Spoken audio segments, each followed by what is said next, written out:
saya Ibu Muriani, diponis dokter kanker payudara ganas. Awalnya dapat benjolan itu kemarin tahun lalu bulan 8. Waktu itu saya kira benjolan biasa saja, tapi karena gejala-gejala yang saya rasa sakit, nyeri, seperti ditusuk jarum, diperiksa sama dokter itu katanya masih tumor jinak. Terus dioperasi bulan 1 tanggal 15 2023. Pada waktu itu setelah operasi sampelnya dikirim kembali ke Makassar. Ternyata hasilnya keluar pada tanggal 1 bulan 3 dan hasilnya itu kanker payudara ganas. Kata dokter di sana, memang ini Bu hasilnya tumor ganas, kanker ganas. Ibu harus dioperasi kembali dan di kemo. Dulu saya ketemu dokternya, saya berbekal dengan 1 paket produk AFC.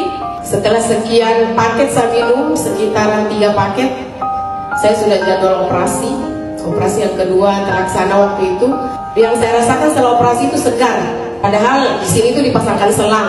Dengan selang itu saya bisa berjalan juga, enak makan juga. Terus kulit mulai cerah. Seminggu setelah operasi, selangnya dibuka. Dan selanjutnya kata dokter gini, Ibu siap kemo Bu? Saya menjawab, insya Allah siap Pak, saya siap kemo. Kata dokter, kemonya nanti minggu depan. Tapi setelah minggu depan dokternya alhamdulillah ada tugas pertemuan ke Bali selama 2 minggu.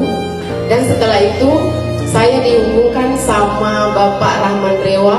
Saya menelpon dengan Bapak bertanya bahwasanya keadaan saya begini. Beliau mengatakan gini, dosisnya dinaikin aja Bu, 3 kali 2, insya Allah terhindar dari kemo. Saya semangat, tapi alhamdulillah hasilnya bagus. Setelah dokternya tiba, kata dokter begini, mau di kemo atau bagaimana? Saya bilang kalau bisa ditunda selesai lebaran. Kalau begitu saya tunda tanggal 28 selesai lebaran. Tapi setelah saya pulang ke Bau-Bau kemarin, saya pantai terus dosis booster. Setelah kembali ke Kendari yang kedua kalinya, kata dokter siap kemo. Dicek semua riwayat-riwayatnya yang pemeriksaan kemarin. Kata dokter gini, Bu, Ibu itu kayaknya gagal kemo. Pastinya saya kaget. Loh dok, kok bisa saya gagal kemo? Iya nggak tahu kata dokternya. Tidak tahu ini Bu, kenapa bisa tidak jadi di kemo. Jadi dicek karena penasarannya dokter. Kata dokter saya cek dulu di bagian kelenjar getah benihnya. Setelah dicek hasilnya, kata dokter tidak ada pembengkakan. Terus kata dokter, Ibu pulang, tapi saya harus cek dulu SEA-nya. Kalau seandainya SEA kankernya tinggi, Ibu harus di kemo. Berarti saya belum selesai sampai di situ.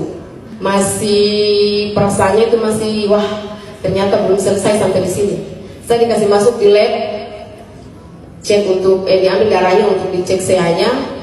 3 hari ke depan saya ketemu dokter, dibacakan hasil kadar kankernya, SEA-nya. Kata dokter, kadar SEA-nya Ibu bikin saya tambah bingung Bu. Kenapa dok? Kadar kankernya normal. Yang tadinya tujuannya hanya ini mengobati kanker, ternyata semuanya membaik. Saya punya juga lambung kronis membaik, alhamdulillah. Saya punya sinusitis yang tadinya kalau jalan sudah kayak lapa-lapa dibungkus sana sini. Sekarang tidak lagi, bebas, tidak harus dibungkus sana sini. Dan yang ketiga saya juga punya ambeien, alhamdulillah membaik.